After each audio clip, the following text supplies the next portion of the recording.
Hey,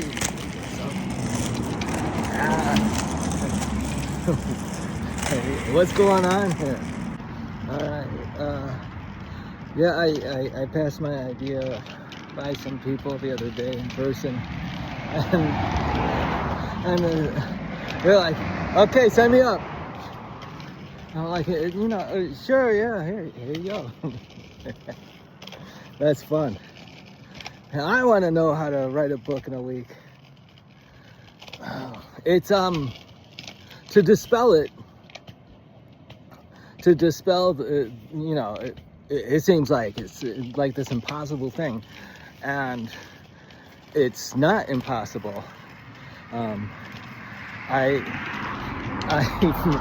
I read about this guy who is a pulp fiction writer. He wrote cowboy stories, westerns, and he wrote a 35,000 word story like in less than 24 hours. Roughly 24 hours. And it's just, wow, that's fast.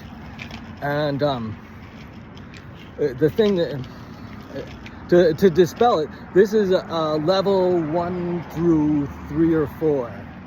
That's another update. Definitely, that's an update today. We're heading into the climax. When I look through the forums, I don't see a lot of beginner questions on the climax. And you want to know why? Can you guess?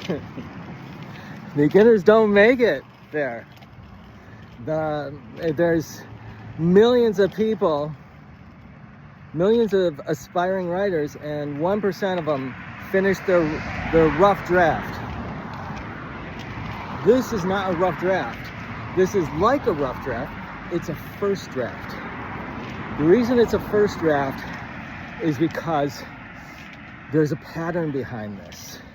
And the reason I can do this quickly and at the rate of speaking is because I've been training. I've made 100 of these videos, right? 100 15-minute videos, and it adds up. It's 1,500 minutes. Multiply that times 166, and so I've had many rough drafts, right? There's how many books can I pull out of the 100 videos that came before this? And I think the videos I did last week, each day was on a theme. I could probably turn that into a book because each day was about 8,000 to 10,000 words. So this is chapter 13. How do you write a climax? And so this is leveling up. So I've been talking about how this is like level 3.5 because we're going to write a book together. I'm thinking it's closer to level 4. And that's how the newsletter is. The newsletter is letter 4 because you're starting to see things visually represented too, and in writing. So once you see this stuff in writing, then you're going to pick up a lot more. And that's why the perpetual homework is always, hey, download the transcript and just circle the places where you think I'm talking about the opportunity, a situation, right? Whenever I talk about a situation. And so when I talk like this, I make about 8,000 to 10,000 words per video. I think I just said that. and so this is going to add up to 40,000 to 50,000 words by the end of the week. This is the end of the week. This is Thursday. We're going to end this book tomorrow on Friday. You're going to be surprised by the pivot. Because we're in the climax right now, and there's I'm calling it a false climax. I'm calling it a false climax because there's levels above this. There's 5 levels above this, and they get very detailed, and some of those details are seeping into this because how do you finish a book? Finishing a book is actually leveling up. Right? So if you watch like my regular videos where there's no theme that goes across them and no intentional theme until December. And then my first videos in January, all on a theme. And then now I'm all on books. Every time I'm gonna shoot these videos, it's just gonna be a book. And so a book with 20 chapters. And that's cool. I've leveled up, I think, writing a book a week. I mean, I've been doing the rough draft book a week, and I really didn't realize that's what I was doing until I downloaded the transcripts myself, and I said, wait a minute, 5 days of these, that's a book. And that's a rough draft because they were not organized. This one's organized. How do you write a climax? Chapter 13. Oh, and then one of the first notes I was looking at today, I looked through old notes and then I try to write new ones.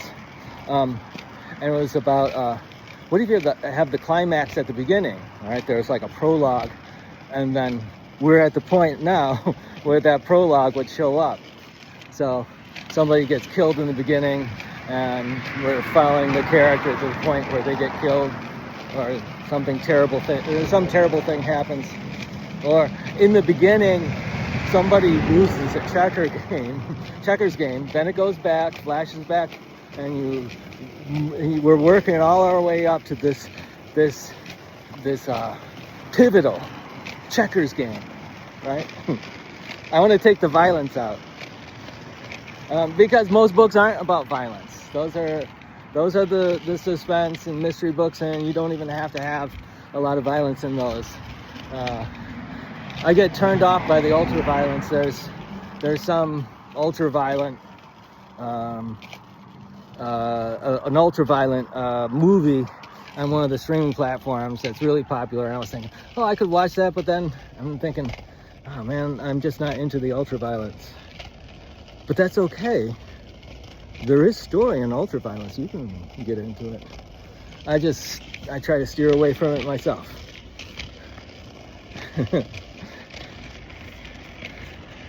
I'm getting too much into the personal. Gosh, we're getting into the middle of the video. So writing a book can be a memory game. It's a memory game. Either you remember everything and you're getting up to the climax and you're thinking, how can I extend this? Right?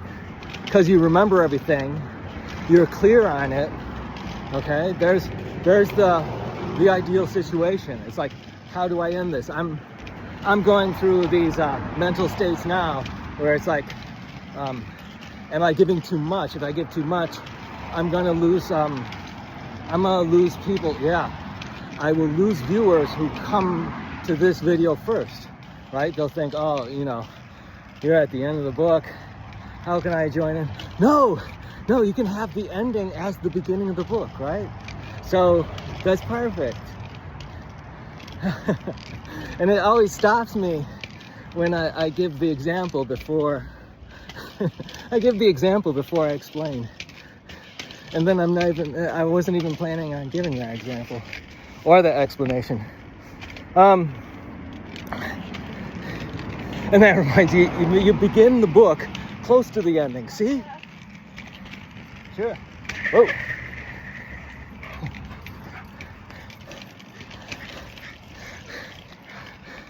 It's the dangerous dog breed. Luckily, he's got a great collar on him. And he's got, the claw collar. Yeah, so hopefully she can keep that animal under control. And there you go. And that's like the beginning. That's like the beginning of a story, right? Yes. And then the climax is the attachment of the whole book. And so a common problem is you get to the ending. Well, my problem is does this belong here? I think I'm jumping ahead. Okay, don't let me jump ahead. Okay, so you're thinking things don't add up. You're thinking things that don't add up. How do you end it? And the answer is to go back and see if you can change those things. This is contrary to the rough draft. Just keep going. Well, if you spot a problem, and this actually Dean Wesley Smith suggests this, and he's a total pantser writer. He outlines after he writes the chapter. So he writes the chapter, he writes down things so he doesn't forget them at this point. Oh my God. Thankfully, I pulled that out of my pocket. And then the focus shifts from the personal. It shifts from the personal, is going towards agency, what you're going to do, what needs to change for you to finish the book, and then what needs to change in you as a writer. I see that there's like I got this phone that I don't really understand. I should go back to the brand I used for a long time, but this one has such a great camera. Look at that blue sky. I am the sky notes artist. That will sneak into the book. I take pictures of the sky, and the pictures of the sky also have opportunity, evaluation, and assessment. And I have climactic pictures of the sky. I should throw one of those in. Okay. All right. Sorry, I'm reading my notes again. I put long notes in. Okay, note to self, no long notes. I used to write a chapter a day. Now I've blown that away with four in an hour.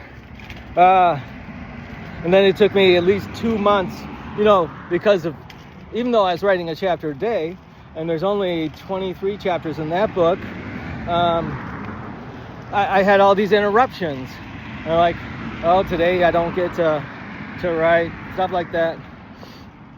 And then you get bogged down into the troublesome areas. That can still happen at levels 1 to 4. Once you learn the story patterns 5 and up, then there's different solutions. Because what you're doing is you're getting your ideas from the story pattern itself. You come up with your main ideas. You can do all the world building you want still, but because you got this story pattern, you just pop all the things in. And then yeah, my note, writing this in these. Oh wow, that's kind of interesting. Did that add light to it? I just discovered, I'm going sideways here. I just discovered that, look at that, I'm using the light of the sun. The sun is probably in the camera. I don't know. Maybe not. Maybe I'll cut that part. There's a backside to this one. We're going on 13 minutes, we're okay. But you need to get to what matters the most, right? In the story, in the overall story yourself. What bothers your character the most from their perspective? And then from your perspective, how is this story going? And the themes is supporting characters actually find their way in. This is how you bulk up the ending. If you're at the ending, you know everything is okay, right? And you're like, well, how do I make this ending right? And it's like you've got to lean into those other characters and themes to flesh it out, to flesh out the ending. This is the fleshing point, the flesh point. Sounds like some sort of psychological thriller. It's like the point when you see the ending. Oh, you see the ending coming up, and there's other parts of the story. You gotta connect with those. This is awesome. I saw the ending to this video coming, right? And things are just tying in. There was a video I did once. I wonder if I can put a clip of that in here. And I'm just like ending everything. I could do this, but that's done. I could do that, but that's done. All right. Knocked off another chapter. Here's the preview for the next chapter. What sets off the ending?